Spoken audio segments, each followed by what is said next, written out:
Welcome to the RJLT Economics. I'm Dr. Julian Tong. In today's podcast, I want to discuss why it is so easy to stir up anti-China hate. This is, in my judgment, a very interesting question, but it is also something that is often overlooked. Personally, I haven't thought about it until today. And so this is why I think perhaps today's discussion can be of value to some of the listeners. After some consideration, I can identify three main reasons which can be further divided into 6 different points. So in today's podcast, I want to divide the discussion into 2 segments. In the first segment, I want to simply delineate the 3 main points, 3 main reasons, and of course the 6 small points, detailed points. And then I want to also ask another question, which is how could China act to mitigate these the context through which, of course, adversaries who could easily create hatred towards China in the on the international level. So first, let's just start already. First, I think the 3 main reasons can be summarized as 3 phrases. 1 is deindustrialization, 2 is miscommunication, and 3 is yellow peril. Right. Let's go deep into the first reason, deindustrialization. Deindustrialization is something that has been taking place before China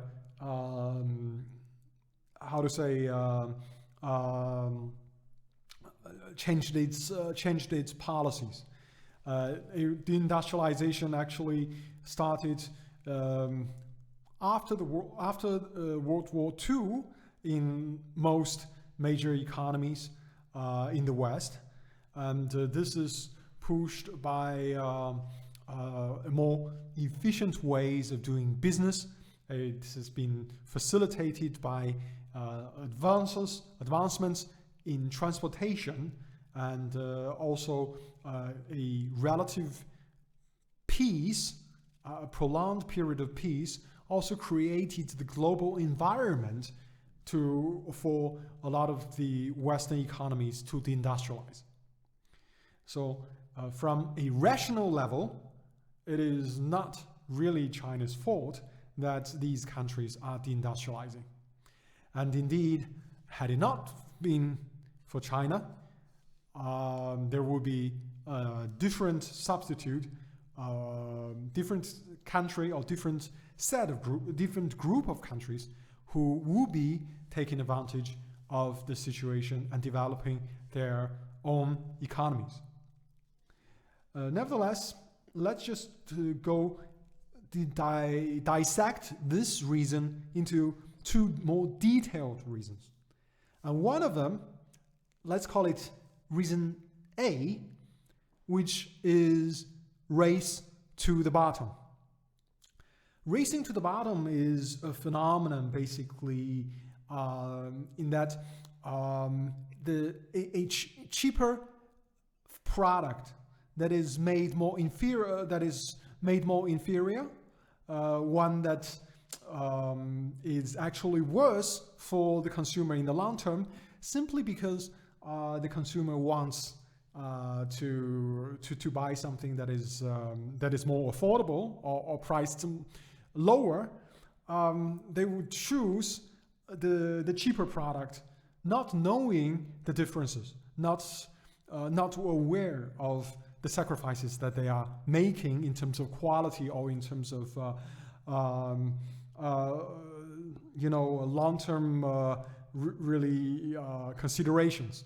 because if you buy something that is cheap, it doesn't work very well. You buy another one, you buy a third one. So overall, you're not really saving money, but nevertheless, there is an incentive for manufacturers to create worse products. This can be observed in consumer electronics. For example, we see in the 1990s, there were many Japanese manufacturers of computer monitors who were producing high quality products. But today, I think there is only maybe one manufacturer who is still producing computer monitors in Japan, and their quality is high, but their price is also very high, and that's just the reason why they have to focus on industrial and professional applications.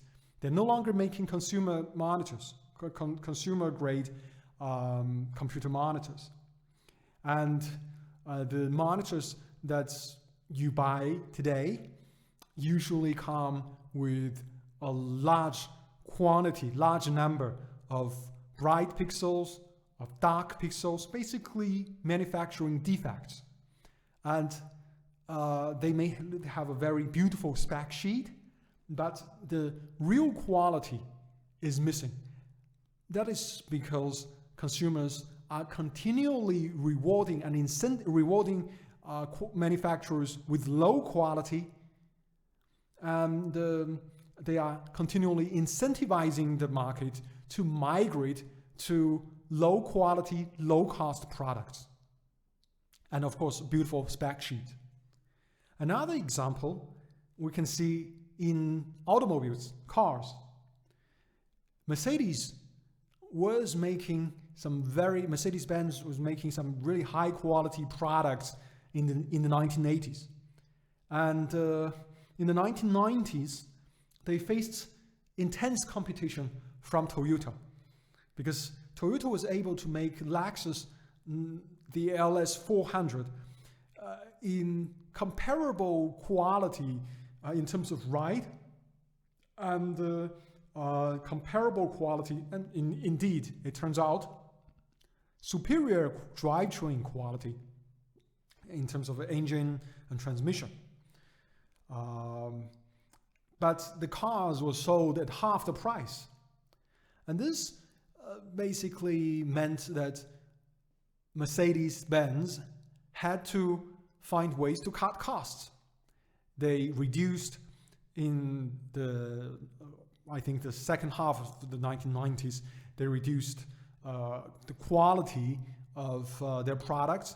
And of course, around the turn of the century, that was a period when Mercedes-Benz had some of the worst qualities. And then they managed to fix some of their quality issues, but nevertheless, they have been finding new ways to cut costs, namely that the cars last even less long than the cars that were made in the early 2000s.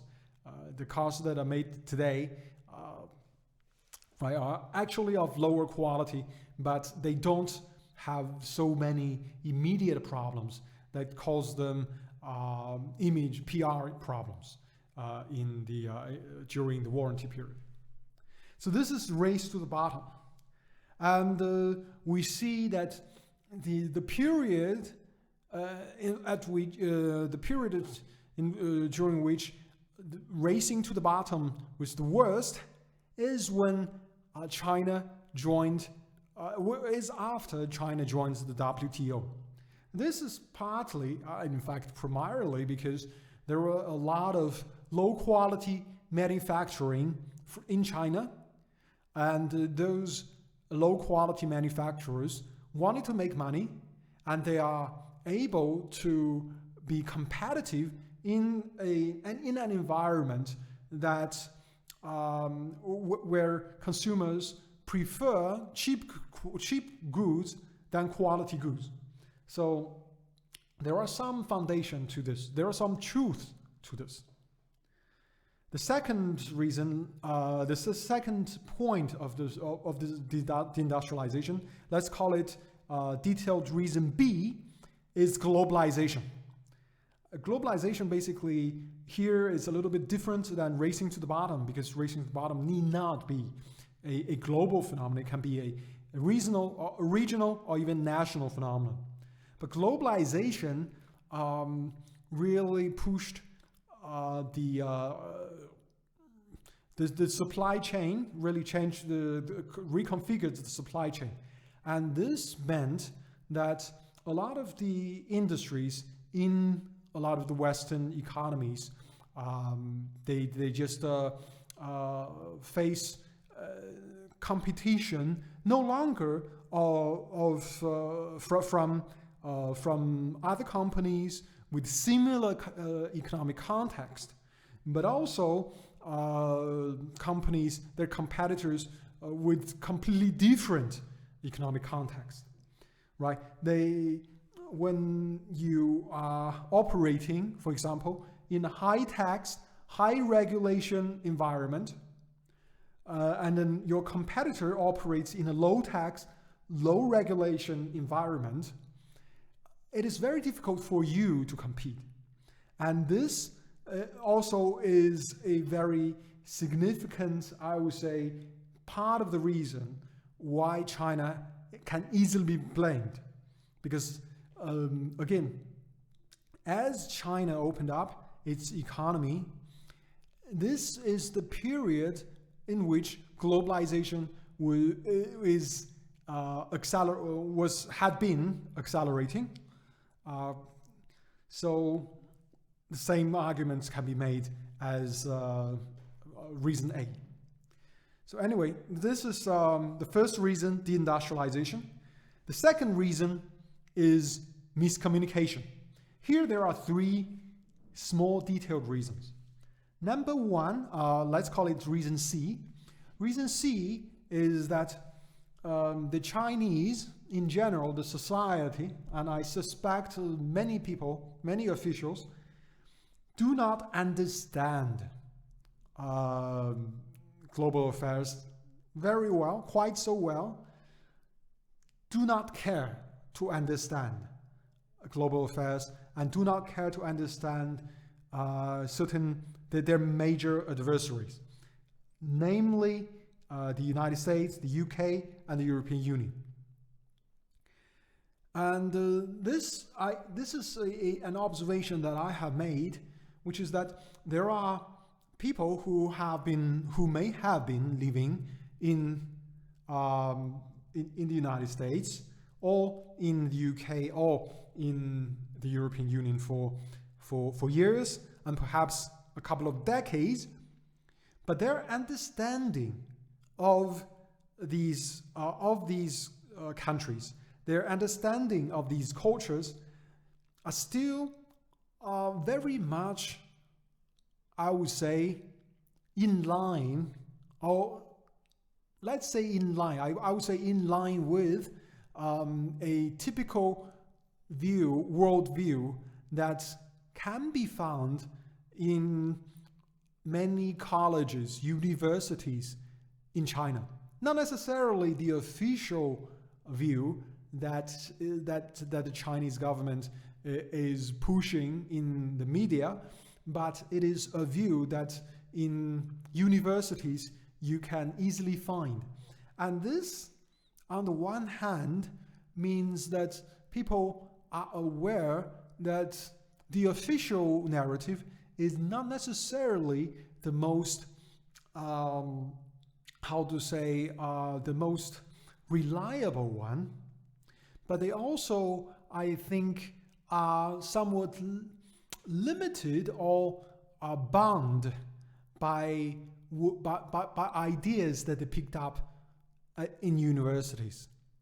They tend not, let me give you an example just to illustrate.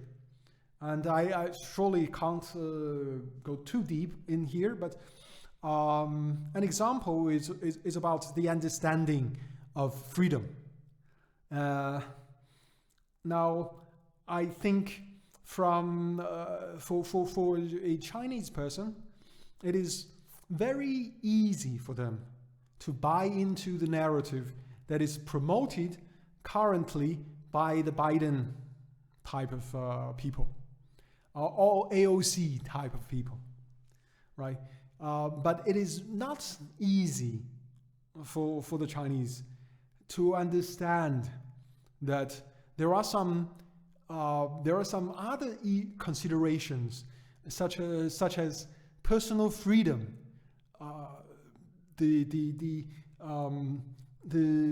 a person's own sovereignty over his own his body, right? And the health choices. I'm trying to find ways to talk about this without mentioning some keywords, right?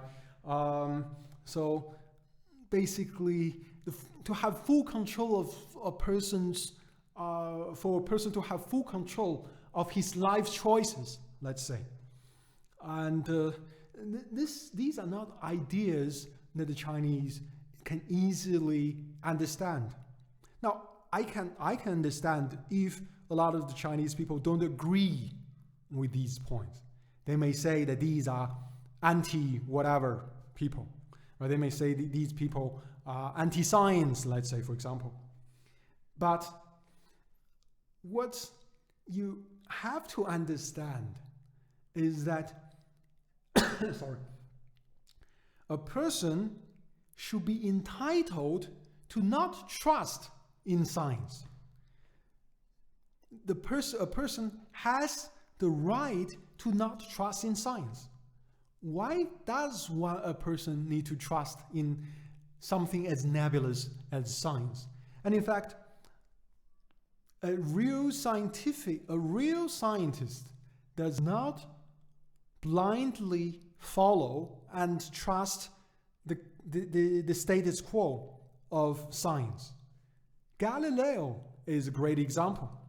The scientific consensus at the time was that all the stars and the sun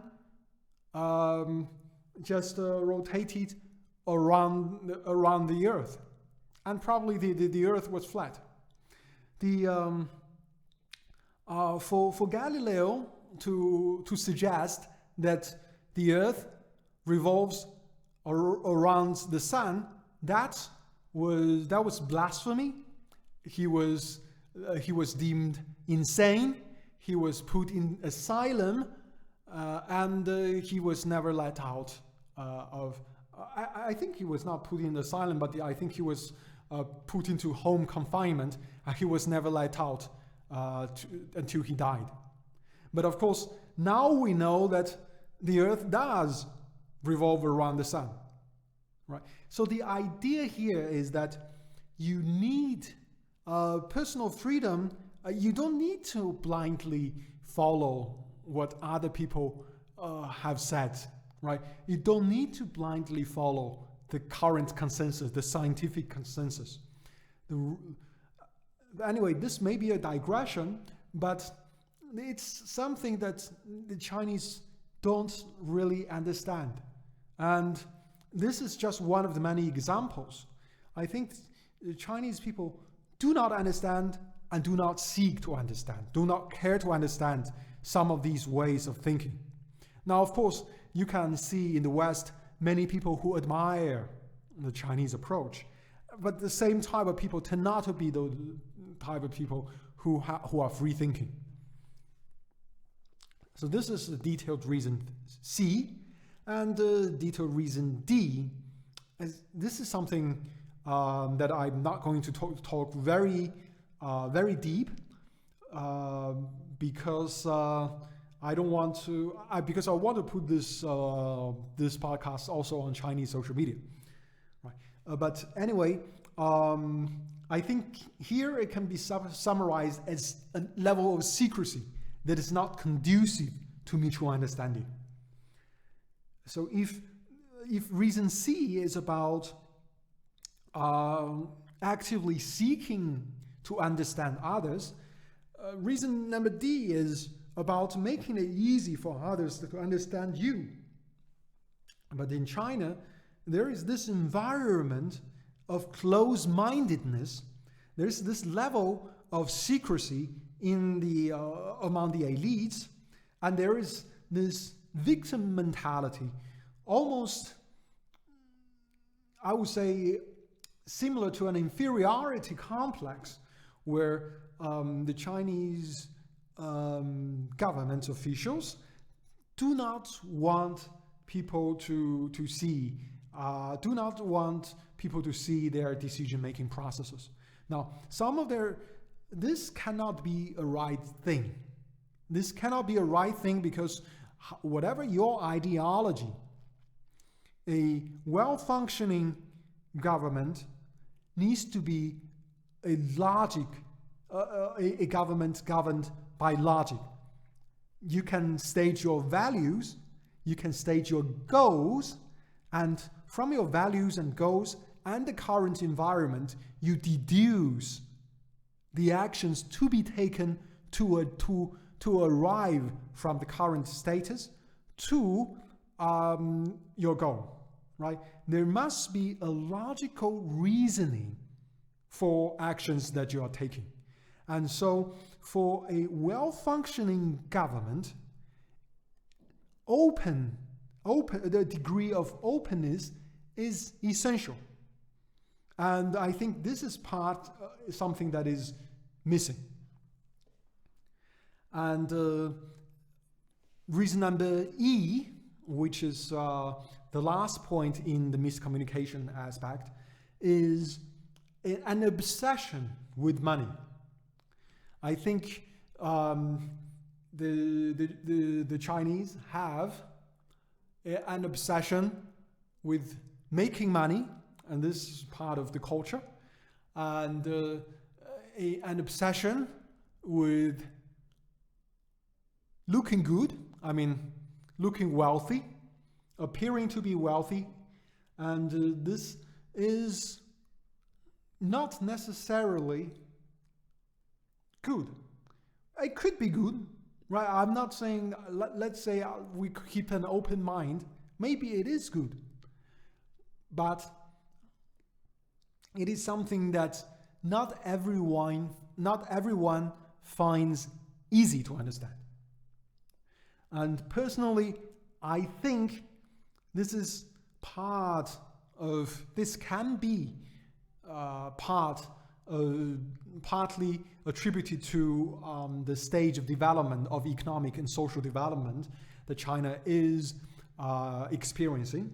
Namely, as China becomes a more mature economy, as China becomes a more open society, as opportunities becomes more readily available, it is foreseeable, it is possible that the Chinese people would value other things, perhaps more intellectual, perhaps more cultural aspects of life than money, than material well-being. And I mean, not necessarily material well-being, but showing off wealth. And then there will be better understanding. And finally, there's reason number 3, the big number of reasons, and this is yellow peril. And this is something that I don't think we need to really discuss. It is as it is, because there are always people who find it. There are always going to be people who can be leveraged on this point. All right, so that was the first segment. We talked about the 3 reasons and the 6 detailed reasons. Now let's just, I will just answer the question, what could China possibly do to mitigate these 3 big reasons and 6 small reasons? These are purely my personal opinions, and I cannot say that they absolutely are the correct ones, but Just bear with me. For the industrialization, specifically for race to the bottom, I would say that it's actually China is at a crossroad. And if the government and the society as a whole, because in China the government and the society is have a symbiotic relationship. If they can choose the correct path, this will be resolved, and it can be a long-term strategic strength for China. Basically, I think China needs to focus away from quantity, but instead to focus on quality and brand equity. And here I'm not talking about marketing, because marketing is BS. I don't think marketing builds companies. I think quality and brand equity are not something that can be achieved with marketing. Marketing is only something to facilitate. It's not at the core, because people, however you think, you may have some very pejorative view of the public. People are not as stupid as to not recognize quality. People are not as stupid as to not realize that they have been fooled. This can be a point of strategic advantage in the long term for China, because luckily China is at this stage where a better build quality and brand, because otherwise the manufacturing, the low cost variant, is easily shifting, and I think is currently shifting to regions with even lower cost. And this is an existential threat to Chinese manufacturing. If China does not want to experience the same type of deindustrialization that the Western economies faced, it must build quality and branding. But of course, that is not enough. This comes to my answer to my response to reason B, which is globalization. China needs to innovate. This is something that I think, especially in Europe, a lot of the manufacturers fail to do. There are some brands who had quality, but they failed when globalization took hold, because they were slow to innovate. But in order for companies to innovate, we must create an environment that encourages free thinking. We must create an environment that facilitates free exchange of ideas, and we must have an economic system that is low tax and low regulation. Of course, these are not necessarily popular opinions. I think a lot of the Chinese people can easily buy into the high tax, high regulation story. That will be a disaster, I think, for Chinese economy. And that will be the recipe for eternally being stuck in the quagmire of second-tier economies, of second-tier manufacturing. You cannot have a high-tax, high-regulation environment and hope that your economy will be innovative. And you cannot hope an uninnovative economy to succeed in today's globalized environment. Of course, there are a lot of people who want to talk about deglobalization. That is an idea, but it's not a reality. Deindustrialization is only possible to some extent but it's not fully, it's not going to be the reality. It cannot be, because it's bad economically to everyone. And it is, some people may want to commit economic suicide. Everyone does not. Okay, so now let's go to my possible solutions to reason 2, miscommunication, and specifically for reason C, which is not understanding others. I think just here it's just really to seek to understand. When I say that many people don't understand, I must also admit that some people do understand. And I think it is essential, again, for the society, Chinese society, and for the Chinese government, to encourage people, to create incentives for people to understand.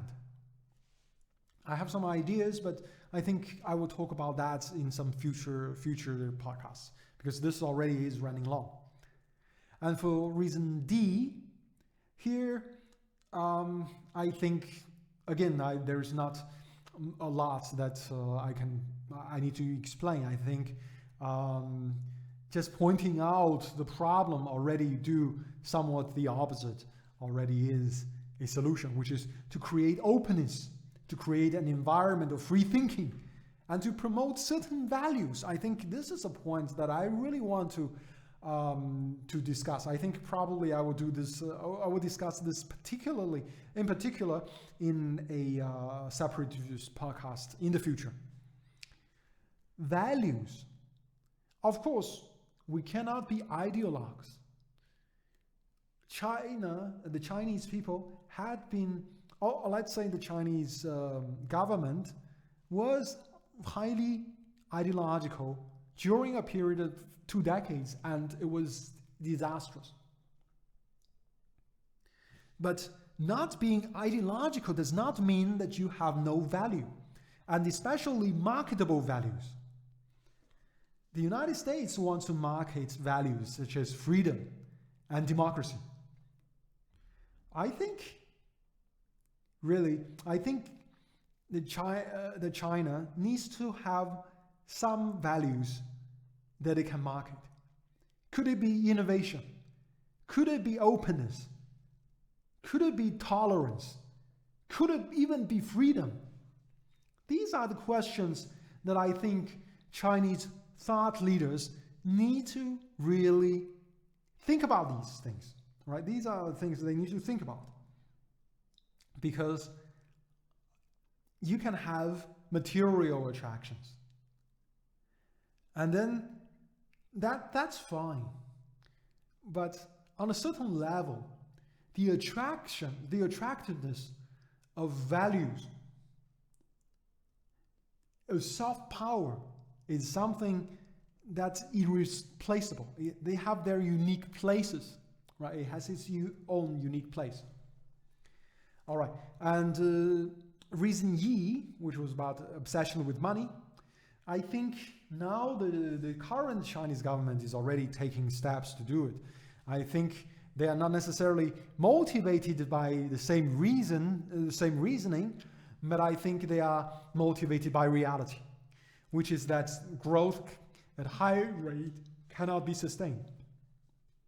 But what I want to see is less emphasis on growth, less emphasis on money, an environment that's a cultural and social environment in which the arts can prosper, a social and even political environment in which free exchange of ideas, not just within the Chinese society, but also with neighboring countries and with perhaps countries that traditionally had been foes with the Chinese, such as the Japanese and the Indians, to build these type of